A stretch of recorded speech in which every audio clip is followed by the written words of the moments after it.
from the original Neanderthal bear goddess and then starts being real Venus when agriculture pops up, and it becomes the cult of the skull, and like this whole idea that she goes to the underworld to bring gold, which is grain, up to people to feed them.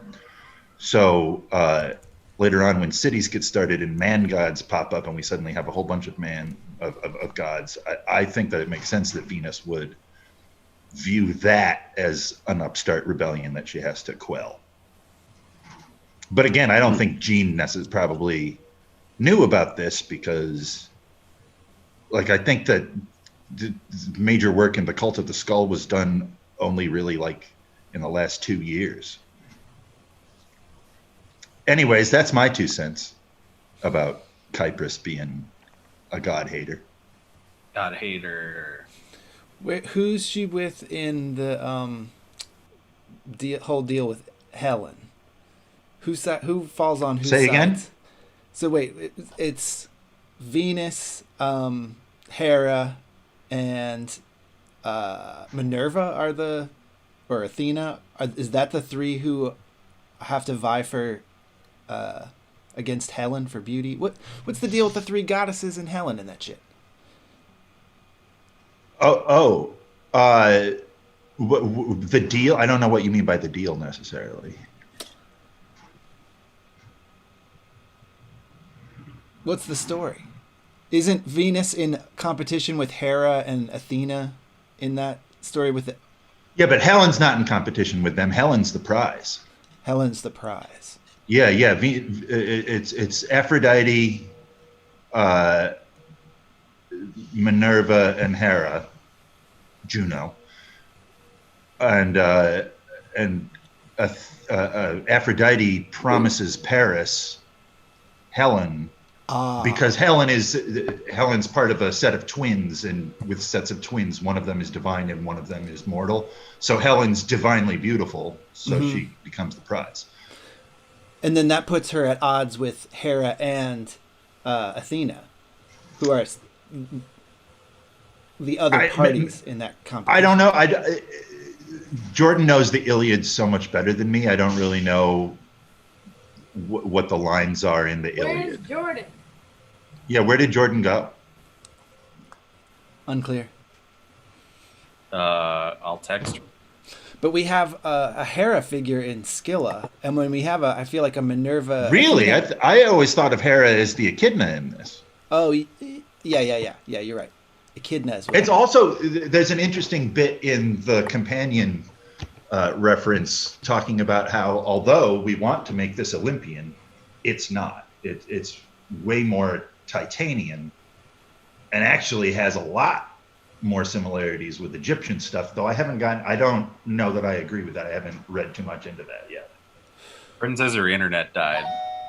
Well, if you have I think Echidna and Hera both have the raging wife's, trying to uphold the order of marriage and Queen of Heaven. Yeah, vengeful thing.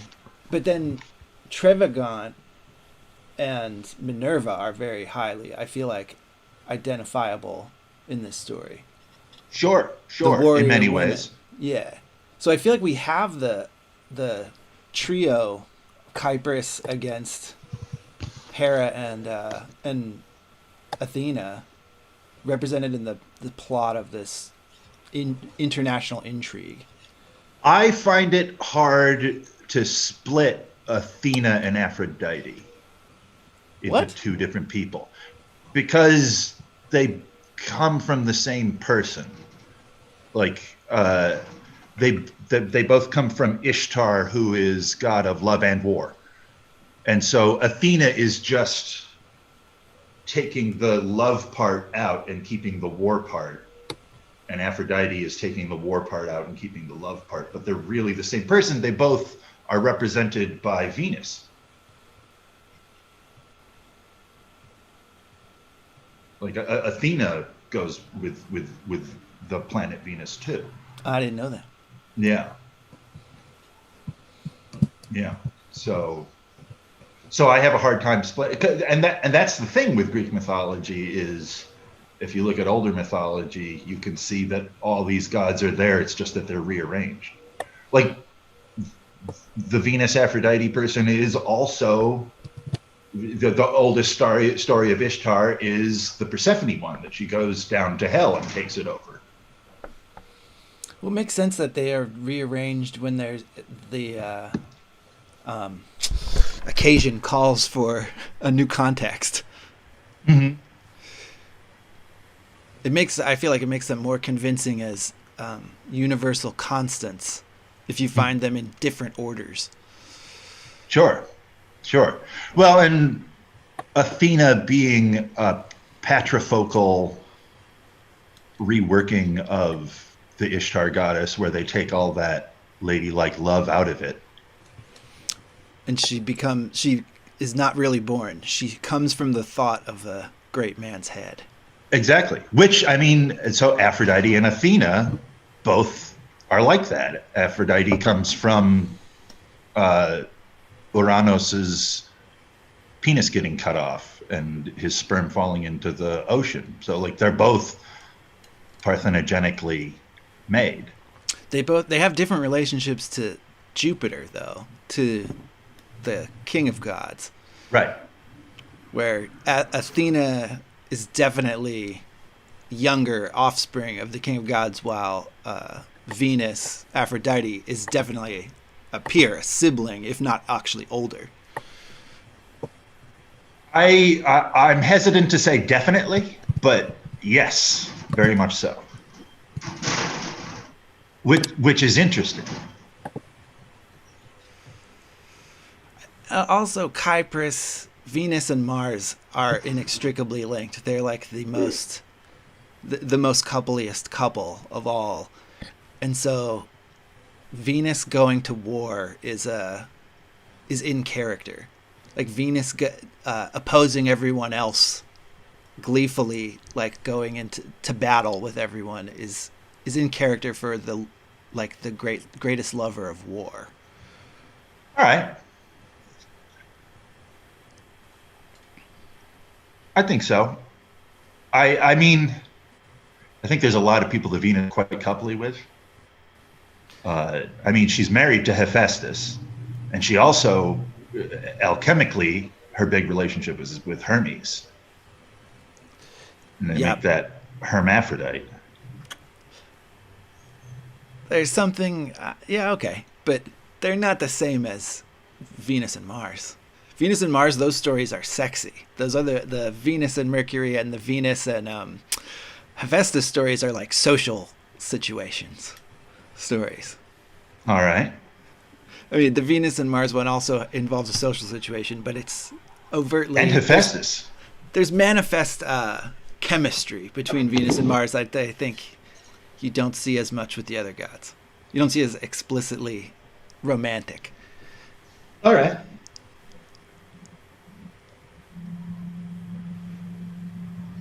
I speak, of course, of them getting caught in the net. Jordan's Right, of course. working on it. Huh?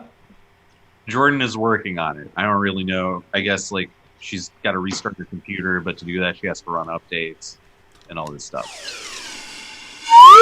What an appropriate sound effect for it. Oh, you guys, I got this new thing that's like a sticker that has a slidey on it. It's like for the thing. That's cool. So you don't have to just like keep taking a piece of tape off and on your thing. They're like 50 cents. They're really cheap too. It's just a nice new thing that I found. Because now I use this stupid thing more than I've ever used it before. Usually the piece of tape is on there and it comes off once every like 3 months or whatever. But now that, you know, this whole stupid year that last year that I use this stupid thing all the time. I want the government to look at me. Oh, well, okay. Yeah, I'm putting on a show for the government. It's their fault.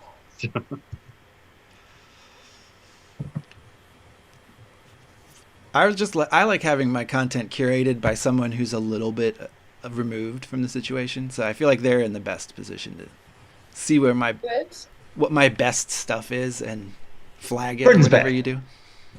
Who? What are you talking about? The government watches you through your computer. Oh, you want the government to curate your content? Yeah, to pick out like what is really crucial and unmissable, or flag that, and then that'll save everyone else a lot of work. Yeah. That's what your taxes go towards, is that everyone has their own agent who follows them and makes sure that they're doing, basically it's just surveys what they're doing and reports back to the central agency. But it gets complicated because that means that the population of the United States is double what it's reported. You would need a single person for every person. Agents also has their own. Yeah, exactly. Yeah, tough. you're both at the same time.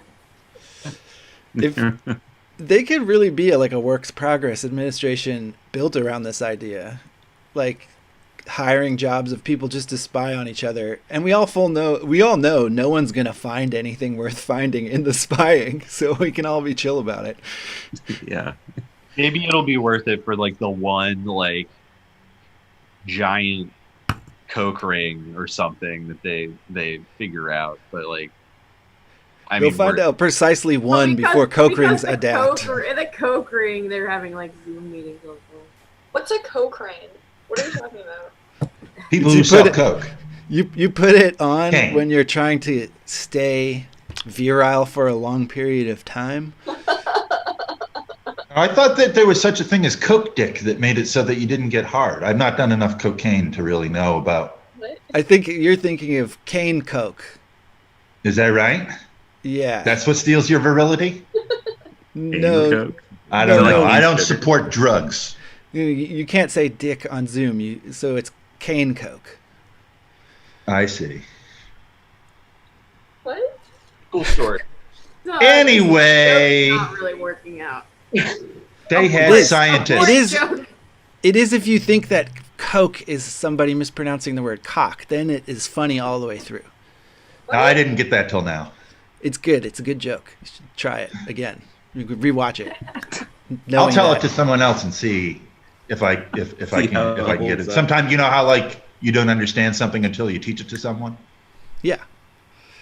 I'll tell it to someone else and then I'll have a better understanding of the joke. There you go. Anyway, they had scientists. Yeah, what a title. Are we on the internet now? Oh, we are, but I didn't do the theme song. Now I'll do the theme song. Really pulled over. Okay, quick, I'm while cold. the theme song's playing, say something smart. Say something smart. E equals MC squared, dude. All we are is dust in the wind. All in all, just another brick in the wall. Yeah, there you go. This is a powerful chapter of Lake of the Long Sun. Yeah, we're starting a new book, y'all. I mean, sort of. Hey, what the fuck is up with this cast of characters thing in the beginning? That talks What about about everything that gives away secret things about characters, etc. Oh yeah, and I did not read them until I had finished a book when I was reading it the first time. I read it at the beginning of the book when I read it the first time. So I was like, so here's the thing, it's there for a reason. It wasn't put there by accident. So he wants us to know about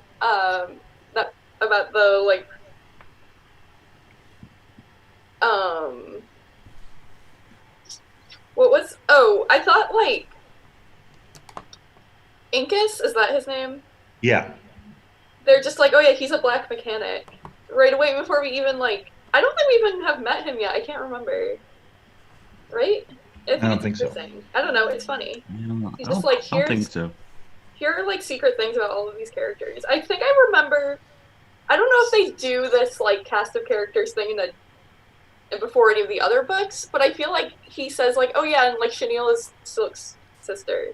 It's in this, just as a throwaway in this these notes in the beginning of the book. It's, I don't know, it's weird. It's interesting and weird because obviously it's there on purpose. I don't know. That's all I have to say about everything about Gene Wolfe. It's just Wow. Yeah, I didn't even look at it really. Yeah, I kind of I use it as neat. Like if I get real lost about who this person is, that's Mhm. when I went back to look at those things. But I don't know. I feel like the cast of characters at the beginning of a story is a convention in fantasy that I had gotten used to and knew like I don't want to use this until I've found the character in the story. Yeah. Yeah. But like, I guess so. Here, I guess this is why I'm bringing it up.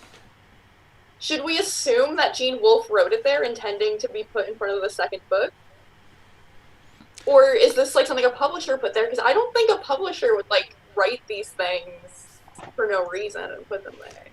I think he's fucking with us maybe in under the assumption that if you read this and it spoils something, you won't be able to remember that unless you're constantly referring back to it, that it'll just pass right through you because it won't make any sense without the context. And that is how it operated, in that there are like what I feel are big reveals in there.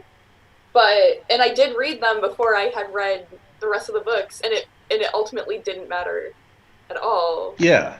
Because like I'm not gonna fucking remember the black mechanics. I definitely didn't. Well, yeah, and you like don't know what that even means at that point. Yeah. Although I think it has an important role in this first chapter, black mechanics. Even though And we don't that's why encounter it's so them. interesting to put it there. Because yeah, we don't. It doesn't even mean anything. But like the first thing that happens, I mean, the name of this chapter is from the conversation where Silk and Horn are talking about like, we don't know what this tech is because we don't have scientists. They must not have come with us. And then immediately Silk is like, or they just settled someplace else. But then later on you find out about the black mechanics, and what it was is you still have that science. You just made it illegal witchcraft to know this science. So nobody's going to say they know it. Mm-hmm. You know, he says they must have settled elsewhere. In fact, let me tell you about Master Xiphias, who just made himself his own leg better than any leg that we could ever make. So, like, they still have their scientists. It's just illegal to be a scientist. Yeah. Cool. Another thing. So they talk about Mukor in that section. And wait, I need to get my book. Yeah, you do. This is just fucking absurd. Yeah. Wait, I can read it though. Are you talking about the cast of characters still, Jordan? Yeah. I was reading on the Kindle and I didn't have this part. Oh. The cast of characters? Really? Yeah, wasn't in the Kindle version of the omnibus. Oh, that's Weird. interesting. It's at the beginning of each book except for the first one. Yeah. Oh, there is one in front of each one. So they say that she's capable of asomatous travel, Mm-hmm. The maddest travel. Yeah. Yeah. What's that word? which is Without body. Yeah. Asomatous. incorporeal. Which is just interesting. So that, to me, that infers to me that she doesn't actually need anything physical, not just physical body, but she can just do it. Really? I don't know. I think it's open. It's still too open. I mean, I see your logic behind it. Because of my own proclivities and thoughts, I would say that it would have to be ahylic rather than, if there's no material aspect to it, it would be ahylic rather than asomatic. If it's a technology that's still not of your body, I could see that meaning asomatic. But this is semantic, my argument, Right. entirely. Well, it got me thinking about the misinterpretation Silk and Mukor talking in her room about the window. Right. So let's assume that they mean the magic god window. Why is a window in Mukor's room? All screens are windows. Yeah, I mean, there's a window in, what's her name? But windows and mirrors are distinct. They It's also- they ultimately do the same thing. They are the same thing. But isn't They're it like also a literal window? Like Silk got in through that window, didn't he? Say again, Mark. Didn't Silk get in through that window? We're talking about other kind of window. Right, but when she talks about not closing the window, I don't know. I guess I assumed that she referred to the one that Silk got in through. Right, but I don't. Right. But that's Well, not how she gets out. She gets there's out discussion. in the other sense of window. But so here's what I'm saying. In this chapter, we see Mukor. Does Silk have a window in his room? That's a Doesn't- very good point. Pike have one. And when he looks out the window, he sees something go out the window, but it's closed. And he sees Mukor disintegrate. I'm just drawing parallels here. Sure. Sure. I've never been convinced that she has to have a window to. That's never. But if been- she needs a physical window, then her asymptotic travel would be beholden to, like, she couldn't go through walls or anything. Like like a wall would be a barrier to her bodiless form, which maybe Because it it is. couldn't go through a medium. Well, I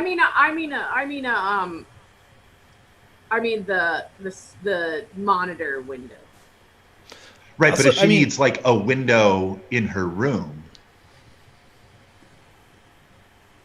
It's to get out, then Yeah, she wouldn't be able to go through walls or anything, which there's no reason to believe that she can. Yeah, is it asserted that she does go through walls at any point? There's not. Yeah. This is the first time I ever even questioned it. I was just like, oh, she doesn't have a body, therefore walls must not matter. She's like No, a but ghost, you know? It's a good point though, because she's entrapped in Blood's mansion, right? In the room, supposedly. Like Physically. Well, her body is, her yeah. physical like form is contained within a locked room. Mhm. But she can, yeah. So I think, to me, that would seem that she, can't pass through walls, independent of her body. Does this make sense? Like, Yeah. she can't project herself through the door. Without going through the window. Yeah. And like every room in Blood's mansion has screen in it. Yeah, so she can go around that way, I suppose. Yeah. Unless Also, it has like- some sort of firewall Also, software or something. Patera Silk doesn't necessarily need a screen in his room because we know there's one in the Mantian, and Mukor we know also has bounced around the whorehouse, which so I she could presume. just get in. Yeah, I feel like you can get in. Like the Mukor was able to get into the whorehouse, presumably I think through the Yeah. screen that Kypris talked on, right? And then So, walked around the, yeah. the whorehouse. So I think So she maybe- could probably do the same thing at the Mantian at Silk's at maybe that's how it functions. That she has access to any house that she can enter through a glass/window. Yeah, I feel like it's Like like she's- kind of like the phone company, like she's flying around through Ma Bell, like uninhibited by any kind of rules or regulations. She's like a hacker on the old school phone network. So she Or can. kind of like Wi-Fi. What is this? I got to say that my biggest problem to Mukor not needing a window is that it doesn't feel like it matches with the rest of Gene Wolfe's science. He loves having a very solid like physical, completely scientific explanation that also is completely in service of like a symbolic and It's what it seems to me, and just Yeah. like this lady can astral project, just feels so weird to me. But just But- because it's not okay, like let's say Hmm. it's not Windows, that doesn't mean it's not something. You know? Right. Okay. Though I don't know. Just collecting information here. Yeah. well, in this chapter here, I feel like he lays out some kind of like rules of the game a little bit when he's talking from Silk to Horn. It's kind of funny because it feels like he's talking to the reader in some places. Yeah. when he's It's both authors. Like we start the second book by the two authors having a meeting. and the subtext of it seems to be the author of the Gene Wolfe, the third author in the mix, talking to a fourth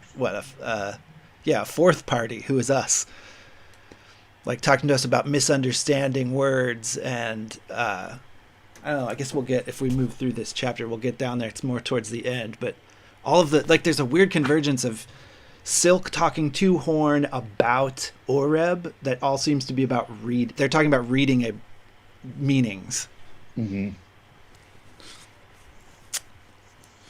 But there's and so also much before following example. Yeah. That stuff, there's like does feel like a manifesto of sorts is kind of thrown down before this chapter is over. Tell me more about the manifesto. Like Silk is like all of a sudden making these like really definitive statements about how Horn should be. And he also explicitly states that like through teaching, you come to understand something better by teaching it. Isn't that in this one too? At the end, he's talking about Xiphias. Oh, I was just saying that. Oh yeah, you were saying that. Well, he talks about how with Xiphias has to think and act. So I guess he is talking about these distinctions between the two separate states of being, that in some states you're just purely acting, and sometimes you're how a thought leads to action. And he seems to imply that action is a higher form of being than thinking, but thinking is necessary to act correctly. Yeah. So thinking is sort of like the aim, but the action is the firing of the arrow, which is ultimately the point. That's my own metaphor, not his. Yeah. Yeah, he does make I feel part of the manifesto-iness of this is he does make this big definitive statement about like it's great to think, but if you never act, then it was pointless. You have to like discipline your thinking, knowing that it ultimately has to come to something, which is a controversial statement to make in our kind of company, I think. Mm-hmm. And it's interesting, like the last couple weeks. Sorry, Jordan. What are you saying that's a dangerous thing to say? Well, it's a controversial thing, I think, at least to say around in our kind of company. What? Saying that we like thinking more than acting? I do. I feel defensive when someone's like, well, if all you do is think but you never act, then like you're a fucking dummy and you wasted your time. I get defensive when I hear that. Well, but this goes back to how what we were talking about with Wolfe and his opinions as they related to Tolkien. And did anyone else catch that in that one paragraph where he's talking about doing the will of, what does he say? The spirit is satisfied with what has been assigned to him. He does live with the gods, who consistently shows them that his spirit is satisfied with what has been assigned to him. Satisfied with what's been assigned to him. And I think in that way, Wolfe appreciates, societies where individuals don't think too much. He seems to like have identified thinking for the sake of thinking as problematic for people and arguably for societies, that creates all of this like conflict. Which also seems like a classical like Chinese kind of thinking too, if you ask me, like kind of like a fusionist Taoism, Tao Ji Jing kind of thing. Oh, that's interesting. I do not see it as maybe this is my own interpretation of the Tao. I see this as the opposite. I see that like being satisfied with your assigned lot in life is about thinking. It's just thinking about what your assigned lot in life is. And that Taoism is the exact same thing. The whole thing about Taoism is non-action, wu wei, like stop doing stuff. Think about what it is that you are doing. Like think about, like observe the stuff around you. Think about it. Don't do as much. Yeah, that's tough. Yeah, it's tough to talk about because they both kind of flow into one another. The thinking and the action as is described here. Well, again, because I'm hindered by my own 15 to 20 years of I guess Jesus, it's like 20 to 25 years now of interpretation of this. So like I think that maybe you are correct, and you're thinking more like Gene here, and I'm hindered by having interpreted this all differently from Gene for a long time. Yeah, I mean, I'm just kind of thinking about what Wolfe thinks here, Yeah. and it appears to me that Wolfe would think, or seems to be communicating that, or has this deep-seated philosophy that he expresses in a very complex way and dramatizes in a way that isn't didactic, but that he does seem to think that ideally thought should lead to correct action, right?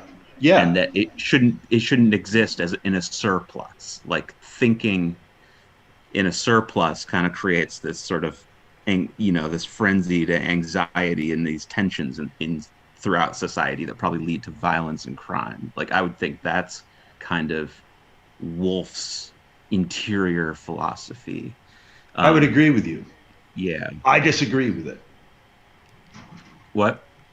You disagree? I think I'm disagreeing with Wolfe on it. You're agreeing with Tim about his take on it, and you're disagreeing with the take with Wolfe. Right. Like Wolfe. Same. Right. I mean, also keep in mind that this is the first time that I'm encountering this, so I'm still assimilating the idea that what Gene was thinking is so different from what I think. But yeah, that's exactly what I think. I think that when thinking is reflecting upon what's going on around you, it is not this devious potential for danger. He's not saying reflecting. He's saying thinking for the sake of thinking and just doing that. And when you think about it that way, I totally agree. As someone who overthinks stuff, I don't need to. I usually only need to think about things half as much, and I have thought the correct amount of thing, and I've come to the correct conclusion. There's a bunch of like hours of milling over that conclusion. And so like if that's what we're talking about here, then it's absolutely true. There's no point to it. Sure. Yeah. But would Ryan, you wouldn't agree with that though, right?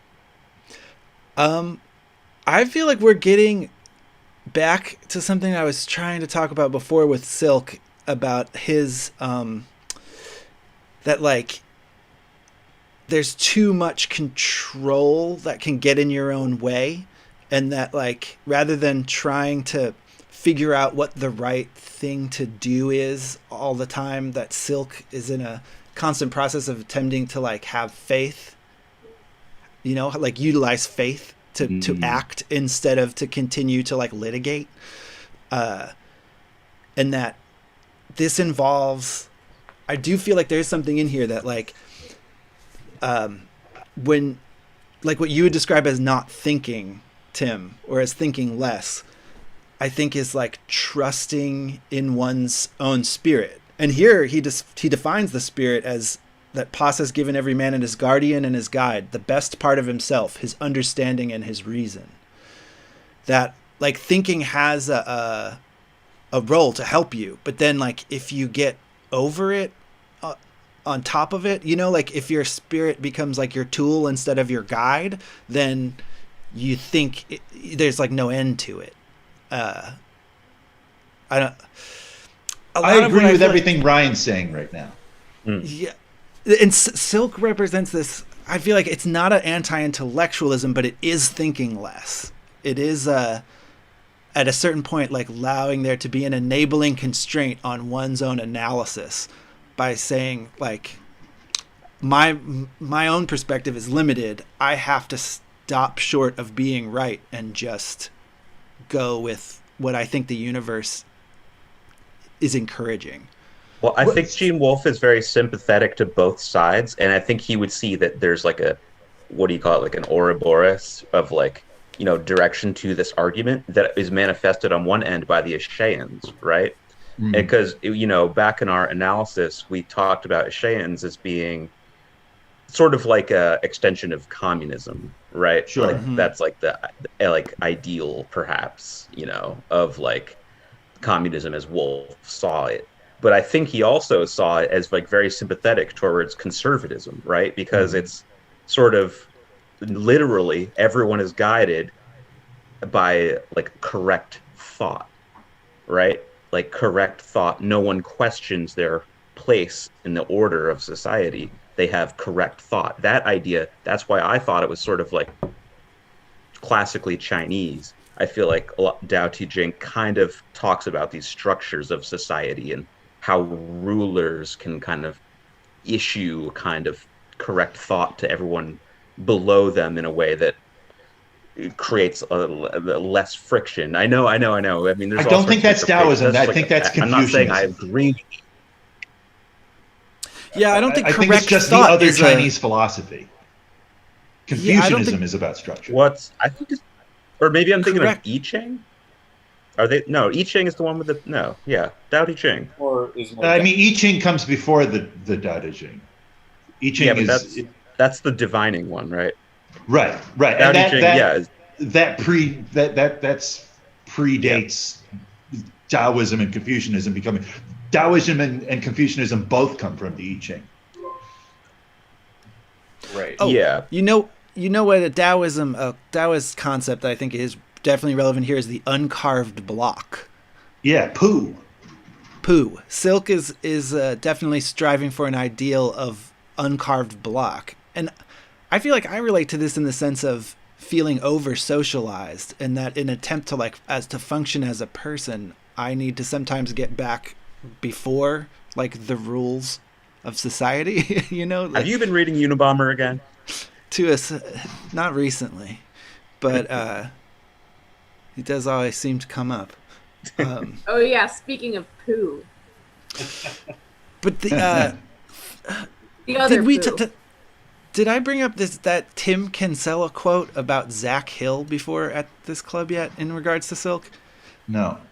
You know the drummer Zach Hill? He's in the band Hella and also Death Grips. Oh yeah, like famously, incredible, insane, fast, complicated drummer, unstoppable, relentless, covered in sweat when you see him. One of the titans of that genre of skinny boy.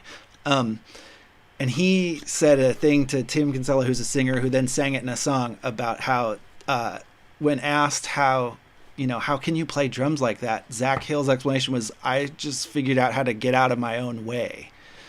Yeah. And that it's just a process of getting out of his own way is the whole way that he plays that instrument. And that to me is kind of what I think of what Silk is trying to do. And once he gets into sword fighting, I feel like it gives him some language to talk about this thing he's trying to do with actually every intellectual encounter he has. It's like, be smart about it, but not be so smart that you've like thought yourself into a solid position. Like to always remain supple enough to be noticing and learning, but never settled on a conclusion. The thing that this all feels like to me is the bicameral mind and where the Greeks felt that thought came from. Like the idea of genius or the muse, inspiration, it doesn't come from you and your mind. It comes from the gods. When you're having a thought, it's not you producing that thought. It's the gods giving that thought to you. When you think of thinking in this way, thinking becomes more of a reflection. You're acting. If your thoughts come from God, when you're following your thoughts, you're following what God is saying. When you're generating the thoughts yourself, that's when thinking becomes a bad thing. Well, and it's that's the kind of thinking that Jordan was talking about, I think. It's kind of like that Joseph Campbell like peak experience thing too, where you're like, you get to that point where you're just like doing it, and you're not like making yourself do it or thinking about doing it or whatever. Right. You're just like doing it. You're like in the, I mean, and that's like, I mean, as someone who plays the drums, it's like, if you're thinking about the rhythm that you're making, you're gonna fuck it up every time. You have to be like, you have to just be doing it, or like playing fucking ping pong or whatever. Like, Yeah. if you are like thinking about what you're doing when you're playing fucking ping pong, you're just gonna be bad at ping pong. It makes me think, and I'm sorry for non-Dune fans. It makes me think of when Do we have those? Ooh, yeah. Ryan, I don't think, is a Dune fan. A What? fan of Dune? Well, no, I recognize within myself a resistance. You know, But like, I you don't say haven't I'm not read a the fan. books or anything. Oh, Dune. I thought you meant doing. Okay. No, I'm Dune. The book's Dune. I thought you said Frank I was a Herbert. fan of not. What you do? I was not a fan of doing. What you Yeah. do? Thinking and I'm doing. against doing. I'm for thinking and I'm against doing. In Dune. What about Heretics, Dune? in Heretics, when the honored matres show up, that first interview with an honored matre, they test her and they find out that her body's so trained that when she reacts, like if you come at her and she kicks you, she doesn't have to think, I need to kick this person, and then have the brain tell the leg to kick this person. Yeah. The leg is capable of thinking the thought to kick on its own. Yeah. Like, you discover the thought rather than producing the thought. Yeah. And All that, thoughts. huh? All thoughts are I do discovered. think I that feel there are like. some thoughts that you produce that can be good if they come from paying attention to those thoughts that you discover. But anyways, I feel like this has gone off on a tangent. I feel like I thoughts don't that think so. feel thoughts that feel Interesting. produced are ones that you lucked into a great sequence of discoveries. Like a produced is like But if 3 I can go back- discoveries in a row. Like, so a couple minutes ago, Connor, you talked about like the bicameral mind, and Yeah. one thing I just wanted to insert, like I had a thought there that I've thought before, which is that, you know, if we think of great pieces of literature from Greece or ancient Rome, such as whatever, the Odyssey, let's say, that's like one type of storytelling that's survived up until now. And one like more modern writer, right, is James Joyce, who of course famously wrote Ulysses, which is a retelling of the Odyssey of sorts, right? Sure. It's like different sections correspond to different sections of the Odyssey. So that's a good example. And I think Joyce was aware that storytelling has changed and that something had replaced, right, gods in storytelling, at least in his mind. And that, of course, was individuality, right? Like, because if you read Ulysses, that's more or less from the point of view, the interior thoughts of this sort of bumbling dude as he like walks around Dublin and kind of, I don't know, has a more or less regular everyday kind of life.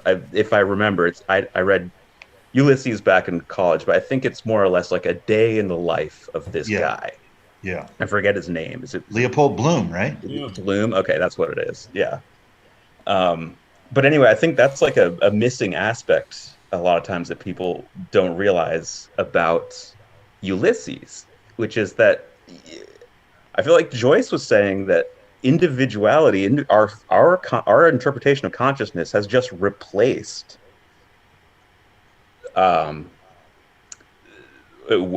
has replaced the mythological story. Totally. And we use the mythological stories to, you know, as a cipher for that individual journey a lot. Mm-hmm. And our priests are psychologists. Mm-hmm. Yeah, well, psyche, what does it mean? It means soul. A it's all just psychologist is a mythology. studier of the soul.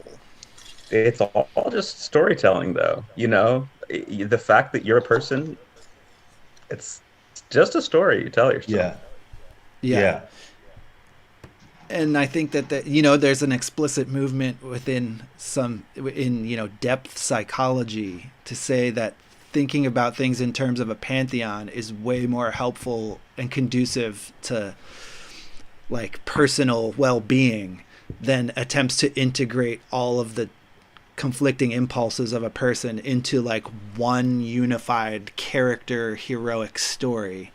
You go nuts breaking yourself on that rock. Mhm. And in the future, that's called Gestalt therapy, and in the past, that's called shamanism. Mhm. And I feel also like think this, that everything that you're talking about, Tim, was very much a product of the early 20th century, Yeah. and that Oh, we're for sure. about to see a huge, Yeah. like Renaissance level Yeah. overturn of that. We're We're starting to about to peak destroy Age of the individual. Aquarius. Yeah. You Out said of the age of Pisces. Aquarius? Out of Pisces into Aquarius, right? Word. Pisces is like the individual. It's the Jesus Aquarius is fish. like the collective, right? the water's coming. It's going to be poured onto us. Pour it onto the fish. Lake of the Long Sun. Booyah. That's right. I will say I'm glad Ryan was like texting me about that Sabian Symbols book. Now, Oh, I don't yeah. know if any of you other guys got to check that out, but I haven't checked it out. I'm glad that I've gotten one person, another person psyched. I intend to check it out. That dude is so much like I feel like of this clique right here. Like Yeah, I just the other day went on eBay and bought a couple more of his books just to like see his like because he has like a ton of books on astrology. So Yo- I got a couple of them just to see what's up with them. I downloaded a torrent that's all like short articles, like between like PDFs that are like between like 4 and 16 pages, and I'll upload wrote it for a everyone to lot. check out. Yeah. It's neat. So I was just blasting through all these little guys of his that are all on really specific astrological themes.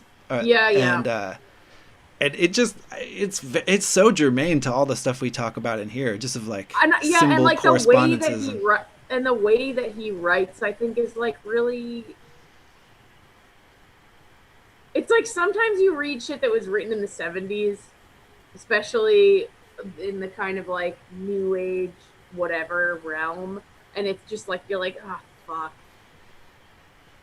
But I do he's love not that like feeling. that. There's nothing really like cringy about it, or like, at least not. No, what there I've isn't. read. It's like not cringy. It's like still. It's like written. It's written from that. It seems like it's written from that space or whatever. Like it's not. It's not in time in a really specific way. In the way that a lot of that stuff is. It's not like he's obviously like getting information in a more direct way. Like it's just like the way it's all laid out is so clear that there's like no other way that could happen, I think. Yeah. It's not like this, it's not in that way it relates to what we're talking about because it has that vibe, but it's not like this dude's thoughts or whatever. It's like he's describing something that he's seen, and it's not like about his thoughts and like his personality. Yeah. He doesn't try to make judgment calls about symbols. He just goes deeper and deeper into what is given.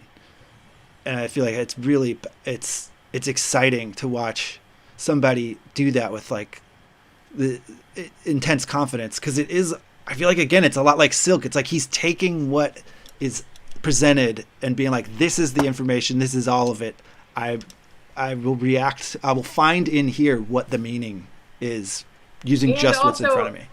Another layer of it is I was talking to Caroline about it the other day, and she was saying, because like it was they're all, the symbols are all channeled by this woman, and the woman who channeled the symbols, Caroline was telling me the other day that that woman doesn't come from any particular like school of thought, and B doesn't have any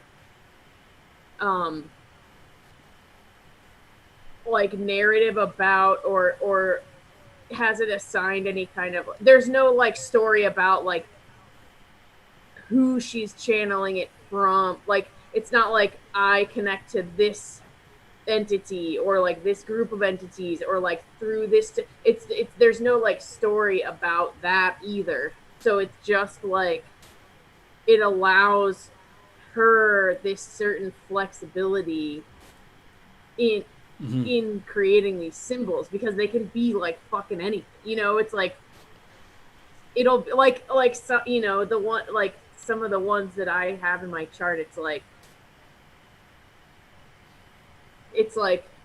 the first one I looked up was like, yeah, my rising sign. It's like the fairy king approaching his domain or whatever. But then there's one that's just like a quiver of arrows, and then there's one that's like a woman in a mink scarf or something. You know what I mean? They're like they just like can be. It's like completely open to what any of those things can be. They can be more kind of like mythological feeling. They can be. Caroline said one of hers is like a fat boy mowing the lawn or something. But some of them are like extremely modern too. Yeah, but they're like, they can be like modern, ancient, like super American, super. Like there's like a lot of different. I think because she wasn't really like ascribing to any specific anything, it's like she's just like, this is what the image is, this is what the image is, and it's like allowed to be very open in this way that I think is really interesting. Well, that's kind of how the nod works. Yeah, it's true. It's it's really is like kind of a scientific attempt to measure the unmeasurable. Like, because you can, I feel like as long as you set up enabling constraints and just cast repeatedly into the like whatever is beneath us, whatever is beneath material, like you can create, I feel like, a set of data. Like if you go into with I Ching or whatever, if you continually like follow a somewhat arbitrary or hopefully very arbitrary ritual, what you get back is not meaningless. There's like, you learn something, you're measuring part of the universe when you look for a random vision. It's like the dipstick. Yeah, you don't know it. Yeah, you gotta like dip it down in Connor. He left his body. he went to dip the dipstick. Somatis travel is happening. And all of this, I feel like, keeps bringing me back to Adam and Eve too, and then into the eating of the tree of knowledge of good and evil. Is that like judgment about what is wrong and needs to be fixed is what separates a happy person and a person who thinks they're God and suffers, or a person who thinks they're God's peer and suffers. There's like God hates Karens. God wants That's to teach a good bumper sticker. Yeah, God must teach a lesson to anyone who demands to manage reality before they start dealing with it or like reacting to it. Ooh, Wait. it must be a message from Connor. What happened? Yeah, what was that? Nature abhors a Karen. He says, my shit broke trying to figure it out. All right. That's what he says. You're just like, Aaron's watching Netflix or something. Could be. He's watching The Masked Dancer. Has Aaron been watching The Masked Dancer? No, I just thought that would be cool if that was the reason.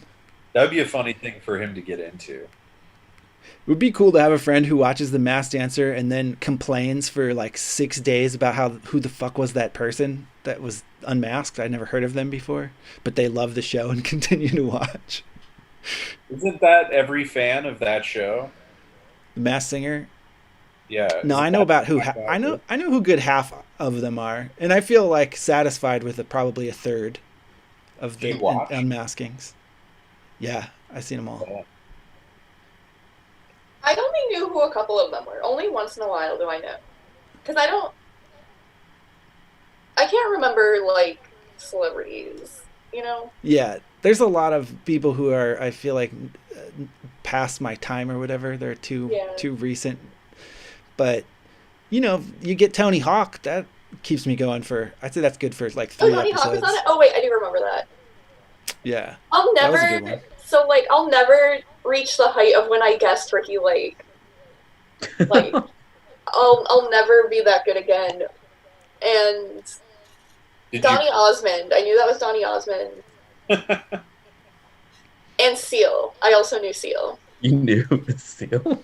I feel so I Seal think- was so good. I feel like Seal Seal, was so obvious. like Seal's voice. I mean, Oh, like they sing. Yeah, his voice is very distinct. No one else has a voice like that. Oh yeah. He was That so is- good. He was the best, I think, He was of so anyone good. who's played the game. He should have won. I thought he did win. He didn't win. Hairspray. No. I don't know who won. But the show is kind of like it's many shows in one, and one of them is like a triumph of like gleefully insane editing, where they are like constantly cutting to shots of an audience that are like so over the top staged that it's mind-blowingly funny Yeah, it's every time crazy they how cut to fake the the audience. audience is. They are like clearly directing like groups of people to act as if they like the funniest or like most surprising thing they've ever seen happen has just happened, and like cutting to that, and it's relentless how like contrived the studio audience illusion is, and they steer into like the badness of it so hard that you're just senseless with like overstimulation. What they have like stock footage or like B-roll of a studio Yeah, audience? they're clearly shooting a lot of really melodramatic B-roll, and sometimes it's like, whoa, I can't believe that's them, and then sometimes it's like, that is a very sensible guess. And like, there's just like really weird overblown emotions of like of someone being like, that's silly, but I'll give it to you. Like they do this with groups of people in the audience every couple of seconds, and it's madness. It's like it's the fakest thing you've ever seen in your life, and it's possessed with this like gleeful abandon about how fake it is. The storytelling device. Yeah, Visual storytelling. And it all works. Like I know I'm not going to know who 1 out of 3 of the people are, and I'm not going to care about one of the other 3. But the whole thing is so strange and surreal and like nonstop giving you what the fuck moments that I continue to watch every single episode. I also come to grow kind of fond of the weird, bizarre celebrity judges. Who are the judges? Ken Jeong, Oh yeah. Jenny McCarthy, Nicole Schertzinger of the Pussycat Dolls, who I'd never encountered in any form before, and Robin Thicke, who, believe it or not, is a guy that I don't mind spending time with anymore. And then the host, Nick Cannon, former flame of Mariah Carey, who's a very dignified host for this type of show. All right. That's true, he is. He really is. He does. He keeps like this in this kind of conspicuous dignity amongst all of the craziness that's going on. That's a really good way to put it. Isn't Craig It's Robinson the fascinating. host of Masked Dancer? Mm-hmm. I'm That's interested good. to see. I always like to what see that's him like. around. Yeah. Wait, so there's He's- Map Dancer? Do they dance around in pod costumes? I I've think never they have seen like it. a big weird head on. Wow. I think the dancer costumes are mostly head. Sounds bad. Yeah, I haven't seen it yet. I'm gonna eventually take a look because I did take a look at I Can See Your Voice, and that was insane and That like was very really good. much a follow up, but it works. Like they created the team making these things is at the top of their powers. I think they have a very They're all talented based lab. on Korean shows. So there's which where the genius Explains is. why they are interesting and good, even though they don't make any sense and there's no reason they would be interesting or good. Yeah, Korea is good at TV.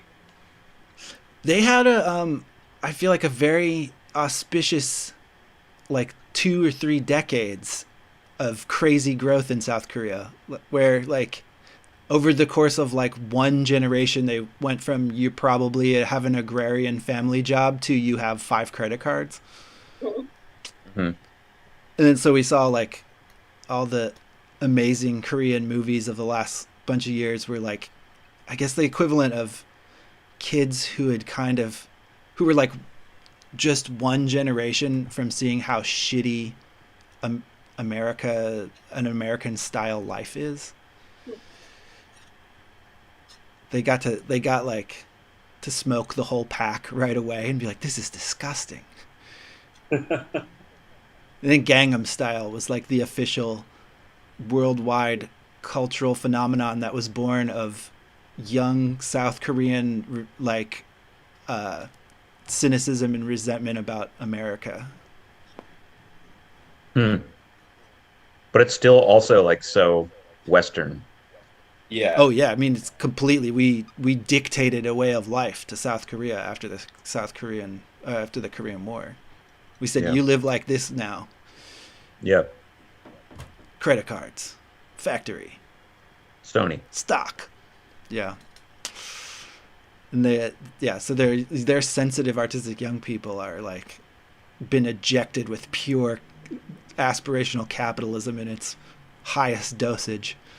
They've Well, responded it's with I incredible think there's a movies huge and U.S. military presence in South Korea too, which probably is yep. just why that sort of cultural Mm-hmm. uh, Oh thing kind of crossing happened. Also, if you go to like a yeah, Korean restaurant and get like a hot pot or something, they're always going to put spam in it. You're like, really? spam. You're like you're looking through this. You're like, you have all these amazing like pieces of seafood and shit back when I ate stuff like that, and like, and there's also spam. Well, of course, because spam is a part of South Korean food because there was so much of it after the Korean War. My grandfather served not in Korea but in World War II. He was like in the like engineering corps or something. He was in Alaska, and all they ate was spam, and he it was never allowed in the house after that. But I guess it really took a hold in Asia. Like, yeah, Oh yeah. the Asian food makes heavy use of those weird canned meat products. Hmm. American cheese too. Huge. Huh. Yep. I didn't know that. Yeah. I think American cheese is good. I think it's really, really good on a breakfast sandwich. Yeah. That's its primary application But I think for sure. it's not bad. Yeah, it definitely has its uses. A All right, little, we are a way little off. food-based product never hurt anyone at all. Did we determine that Korea was the war Gene was in? Yeah, right? Yeah, he was in Korea. Yeah, we're on I topic. think that's a documented part of history. Also, Ki-Duk Kim, my favorite Korean director, died of COVID like a month ago or so. 2 months ago, Oh. whatever it was. Who dat? He did, I think his most famous one was Spring, Summer, Fall, Winter, Spring. He also directed Bad Guy, The Isle, Pieta was, Mobius was one of the more recent ones people saw. I haven't seen him. 3 Iron is my favorite. Oh, It's a he good did one to 3 start. Iron? 3 Iron is Yeah, a that really dude. good movie. That That's when my I favorite one. when I was in high school and I worked in a movie theater, it was a failing movie theater, which meant that we never really had to do anything, and we got all the independent movies that nobody would see. Like the Trials. So I saw 3 Iron like 3 times because it was at my theater, um, and yeah, I really liked it. Yeah, I that's didn't his most beautiful movie. They're all about people's emotions and how emotions build up. And that, like, then they express themselves in ways that don't make sense. I guess that's, like, the thing that holds his movies together, but they're all usually very intense. That I mean, Madison and I have been watching a lot of Korean TV, um, like these series, and they're very very emotional, but they're also super conservative and like how that stuff comes out. But it's so they're like all these deeply felt feelings that are also like very internal, and then there's a lot of like, there's a lot of build up to like Mm-hmm. uh, to these like big emotional moments. But there's also all this like really weird humor that just gets like, it can be a pretty serious dramatic series that also has these moments of like almost slapstick comedy, or they'll use a lot of weird foley, like people's stomachs grumbling audibly happens like all the time. And it's like there's, I don't know, there's such a strange set of tropes that happen in almost all of them. Like people who are orphans, like that happens all the time.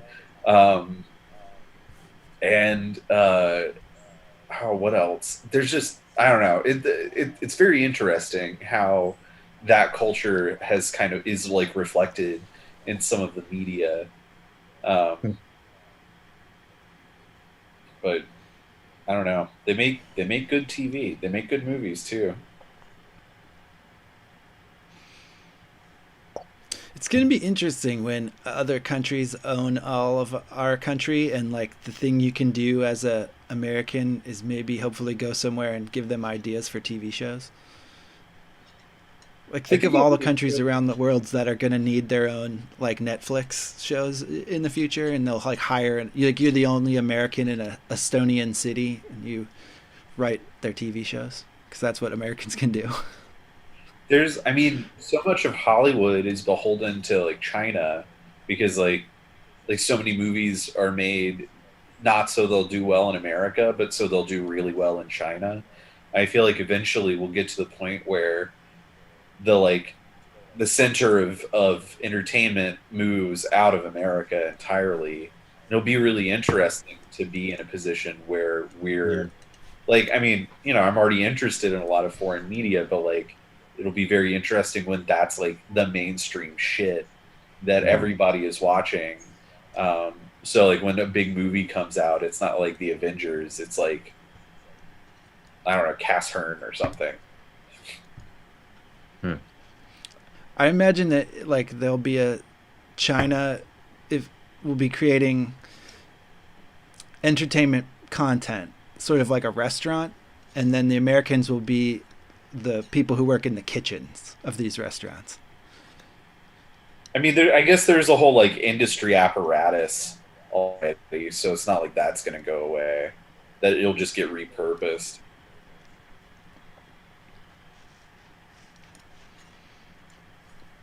I don't know. Should we check in with Connor? Is he? And where's Yes, the yeah, Fairy we King? try. Kirby bailed.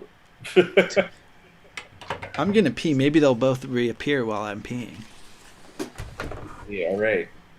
Taking a break. Whoa, nice. Yeah, here's my blanket progress. That's cool. Yeah, I'm stoked on it. It's gonna take me a long time. This is like 1/6 of the way through, I think. And you've been working on it for weeks, right? Yeah, I haven't been doing it that much, like over the last week or so. I haven't done it as much, but like been going for a while for sure. It is so much easier on my hands than making the baskets. So Yeah, I that makes sense. yeah I can Yeah, the really, baskets get tight, so it looks like. yeah, well the baskets, in order to have that structure, you just got to do it super tight. And it was getting to the point where I would do that for a couple of hours, and then I would have to take like 2 or 3 days off because my hands would just be like wrecked. But this is fine. This doesn't bother me at all.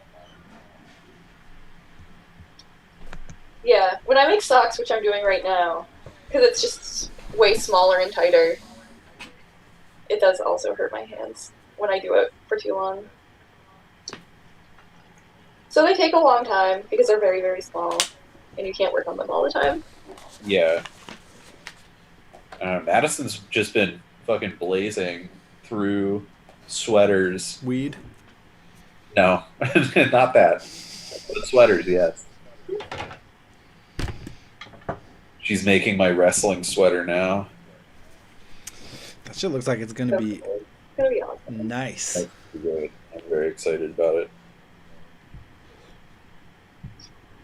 Is it for wrestling in, or is it wrestling themed? So she found this like early '90s pattern for like kids like sweaters with like wrestling images on them. Okay, yeah. And she bought it. It was like $5 on eBay, and so she's making like an adult size sweater, but with one of these images of like it's like a wrestler choking out another wrestler. That's cool. Yeah, and then on the back there's gonna be text that says "Pro Wrestling in Heaven." Okay. Right on. Yeah, I don't know. I'm excited about it. So. A big beam of sunshine just came through my window, and it's really nice. Like, my whole room is illuminated right now.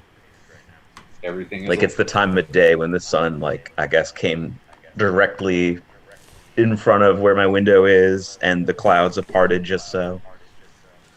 serendipitous. Feels good. Yeah, it seems like it's really pretty out right now. It's a really nice time of day. The weather's been nice the last couple of days. It's been Yeah. warm. Yeah.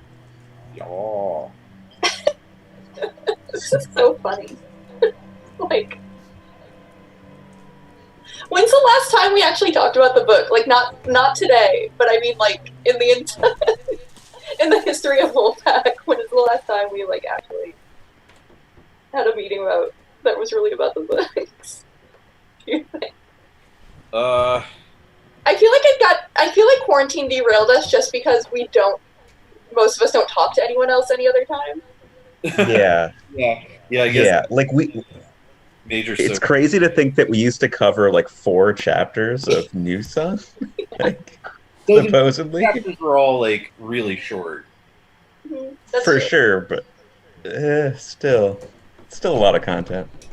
We were also meeting only like once a month at that point. That's True. also true. So we had more to discuss, so we keep more focused. And I feel like with at least up until now with Long Sun, you know, I feel like by doing one chapter, we have a lot of time for padding and just to kind of like, you know, talk about other things and kind of hang out and have these sort of dips in the middle. That's a good point. We do actually talk about the book. That is true. We do get to it. And I We feel pretty like much talk about every chapter. Or going like through every chapter part that by I think chapter, there's that about it. it makes sense to me because sometimes there's like one line that can get a whole bunch of discussion out of it, and if we were doing 4 chapters, we might not like comb over every one For sure. line. We could But we could shake a lot of stuff loose. But these could- like this first maybe chapter 2. is 30 pages long. So No, this is like 15. all the New Sun chapters are like 8 pages long. Yeah. Yeah. Chew. Yeah, so it probably is like the same amount of words probably that we're covering, but or a similar amount, maybe not exactly the same, but you know, of course there's like so much to dig into in New Sun. It's presented so much more simply. So does that make sense? Is that true even? I think in New Sun, although the material is maybe not simple, it's presented more Exactly. directly, right? Presented simply. Like you're like seeing the mysteries and the weird philosophies on the page. Whereas with Long Sun, it's all like so subterranean. It's all so yeah, like it's all like underneath. the entire book happens in subtext, I feel like. Yeah, Yeah, and all this for sure. I feel like Long Sun is it's very easy to read in a way. Yeah. New Sun is like difficult to because I feel like New Sun's got more of that Joycean like interiority thing happening. And Long Sun's like it's just kind of a romp until you start really thinking about it. And then you're like, I don't. Yeah. Yeah. Yeah. Or even if you start thinking about it just a little bit, Right. Like you can just not think about it and just read it through and be like, whatever, I guess. But Like, once you start thinking a little bit about it, you're like, wait, what? Like, what is going? I guess This like doesn't if make the any manga sense. throws you some curveballs. Yeah, Like, I don't know if you could just blitz through Long Sun and it be like whatever. Like that was a fun sci-fi novel I read. oh, definitely not, because it's not a fun Like, sci-fi novel. like I think if you did that with Long Sun, by like the end of the second book, you would just be like, "What the fuck? What am I reading? What the fuck is this?" Because that's kind of what happened to me, honestly. That's what I was thinking about this morning on my walk. I was like, who's the target audience for Book of the Long Sun? Like, what the fuck? Like, this first chapter is like science fiction in concept only, you know? Like, it's really just like a story about, I mean, in this chapter of a young man, you know, explaining a very abstract spiritual argument to a slightly younger man, you know, in the back of a church. It's like, what the fuck? This isn't like, if you didn't know anything about this and just picked it up, you wouldn't be like, oh cool, oh cool. It's like a science fiction story. Like, there's barely any reference to that. yeah, I mean, it's so out there. I feel like the if you started from the first book for some reason and like hadn't read New Sun, I feel like the language and like the way that it's written is very inviting. Yeah.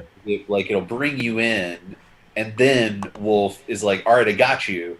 Here's some shit to do." Mm-hmm. And it's so yeah, I don't know. I feel like I had been trained to understand New Sun in a specific way, and then so then when I got to Long Sun, it was like, wait, no, this is completely different. It's like, it doesn't even feel like it's written by the same person, aside from the fact that it is so like puzzle within puzzle kind of thing. Yeah. Like that's the like almost the only thing that connects and makes it by the same person, it feels like. Yeah. I mean, I think that's, feather in Gene's cap. I mean, he's definitely known as like a prose stylist. Yeah. Even like before New Sun, or like New Sun was kind of seen as this like culmination of all of his like kind of investment in stylistic prose, and so it makes sense that he's going to switch up his style every book. Totally. No, I think it's great. I love it. Yeah. But it's still just like, like I need to like learn how to read this book. I need to learn how to read a book again. I just learned this. For sure. It's cool that this chapter is called "They Had Scientists" too. Like, just that little line. Yeah. I forget if it's Horn or Silk who says it. Maybe it's Horn who says it. Because I hope it doesn't seem like the there's a emphasis lot of this chapter. I was very powerfully affected by the scientist part of this chapter. Oh, this is also where he references fish heads. Yeah. Wait, is there a significance to the fish heads that I'm missing? Maybe Yeah, a little bit. It's that song. That's what I was thinking you meant, actually. I mean, surely it's not unrelated. Is that from the 90s? No. When is it? No, it's from earlier than that. Memento song, right? Yeah. So that would have been like the 80s. 1978. 78, yeah. Are Yeah, fish I mean, heads what? surely Oreb is referencing that song. Like Wolfe knew that song. It was funny. I mean, we have speculated in the past that Gene has been involved in the underground arts and music scene in some capacity in the past. Yeah, he does seem to know about like performing in some sort of intimate fashion. There's no biographical evidence for that, right? That we know of. I don't think so. No. The He just picked it video up was from on some book. Saturday Night Live in 1980. Like, the idea that Wolfe would have never heard of the song Fish Heads seems less probable than that he thought it was funny to reference it here. Is the song called Fish Heads? I've never heard it. Yep. You've never heard it? Oh, dude, you gotta load it up, man. Listen to this song. I think I heard. I don't know why I know about it. It was like on TV. I think it was on TV like really late at night or something. Like I don't know, but I know what you're talking about, and I don't know how. Here, Connor Can you- said that he had to get can you other put it on? chords, so he'll be right back. But while we're waiting on him, I'll see if I can pull up Fish Heads. Yeah, and play Fish Heads. we'll listen to it. I Together. can't believe you've never heard this, Tim. I don't think so. You probably have. I don't know. Maybe not. It just seems like It's- a thing. Directed by Bill Paxton, the video. What, really? Yeah, according to Wikipedia. Wow. Okay, Bill.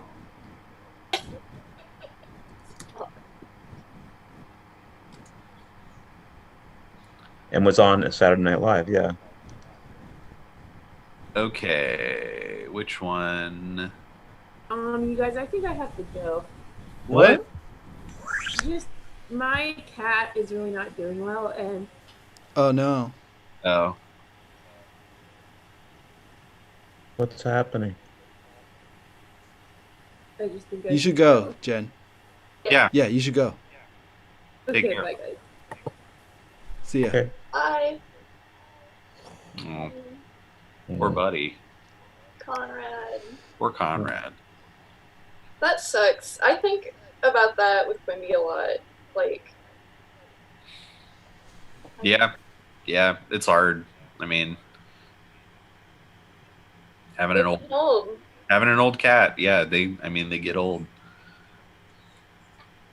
So anyway, I'm gonna show this video now. Hey. Holy crap. What a roller coaster of emotions. Yeah, it is. Oh, come on. Are you kidding me?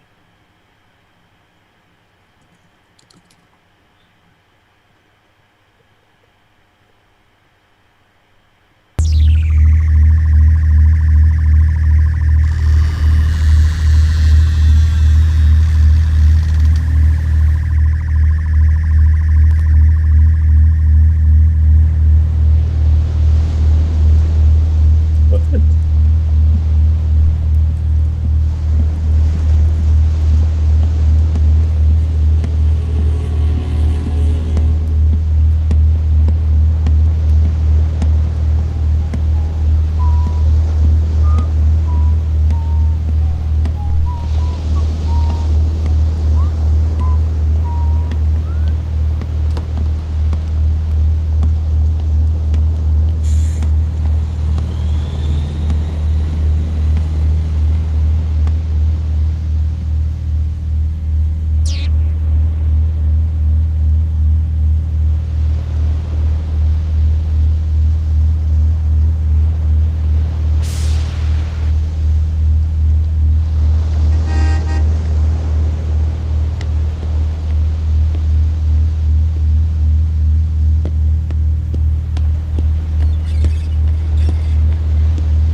roly-poly fish heads, fish heads, eat them up, yum.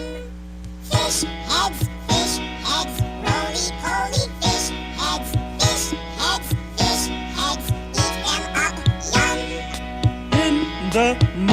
evening, laughing happy fish heads in the evening, floating in the soup.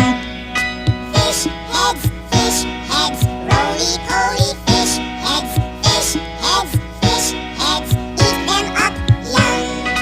Ask a fish head anything you want to, they won't answer, they can't talk. Fish heads, roly-poly fish heads, eat them up young. I took a fish head out to see a movie, didn't have to pay to get it in. Fish heads, roly-poly fish heads, eat them up young. They can't play baseball, they don't wear sweaters, they're not good dancers. They don't play drums. Fish heads, roly-poly fish heads, eat them up young. Roly-poly fish heads are never seen drinking cappuccino in Italian restaurants with Oriental women. Fish heads, roly-poly fish heads, eat them up young. Fish heads, roly-poly fish heads, eat them up young.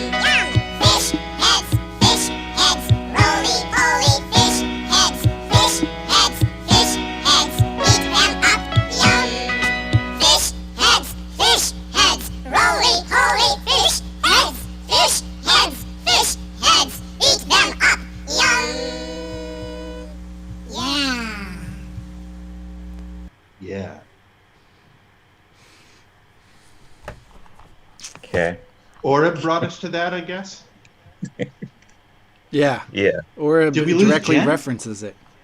Yeah. Jen Yeah, we had to did. leave. Oh no. Mm-hmm. What'd you have to leave for? Having an issue with her cat. Oh no. Yeah. Yeah. So what do you think we should do now?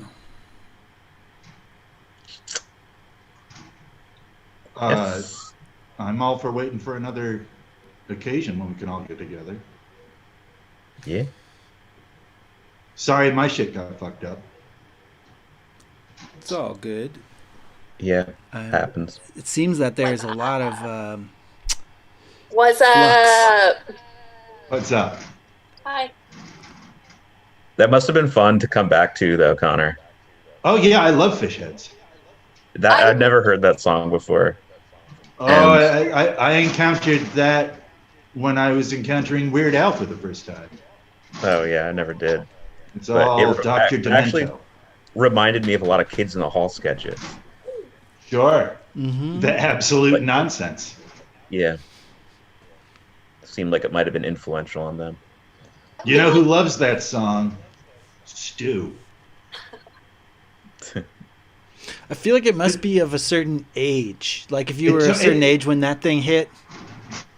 I feel that that's very much so. There's a show that's really good. I recommend it called *Halt and Catch Fire*. That is about. It starts when IBM is going to come out with the first laptop, and it's this group of people who are always about to invent the next big thing in computer culture, but whatever actually happened gets there first.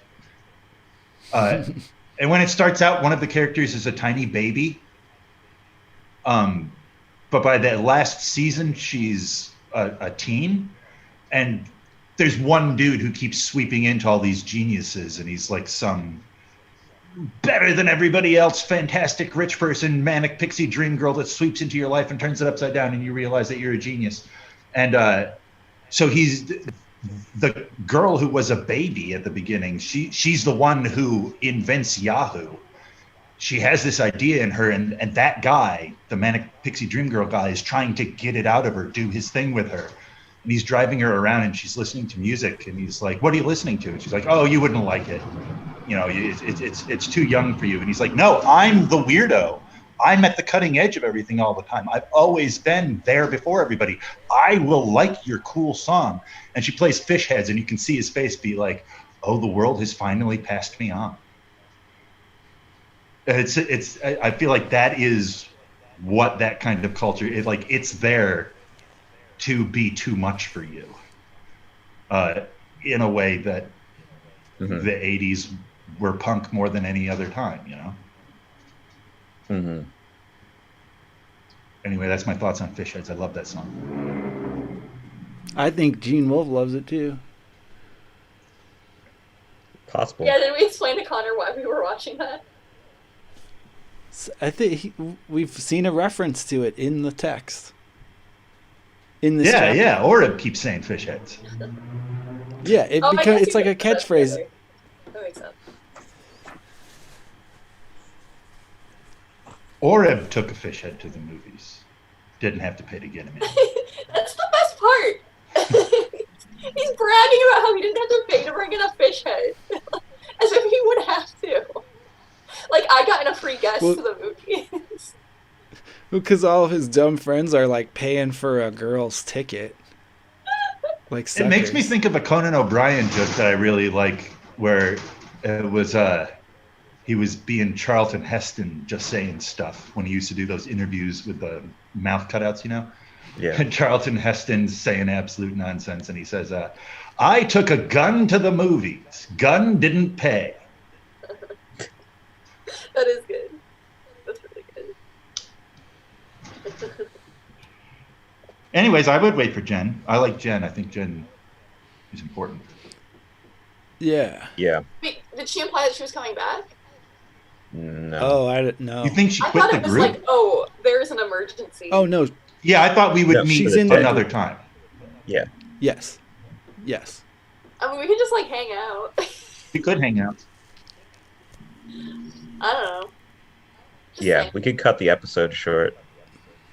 I vote cut the episode short. All right. Turn I mean- off the internet. Yeah, we shouldn't. Anyone watching? I am. No. And besides us. It says no. Okay. So So everybody's got a lot on their plate right now. yeah. It's true. I don't even know what's on my plate, but I know that there's a lot of it. Yeah. Somehow my Oh. plate is so crowded. I have a lot on my plate, but it's, like, swirling in the ether. And You have one of those kind of plates. it's not. It's like I'm in this weird position right now where I can tell that something's about to happen. Maybe not like in the next couple days, but it's like something's gonna change.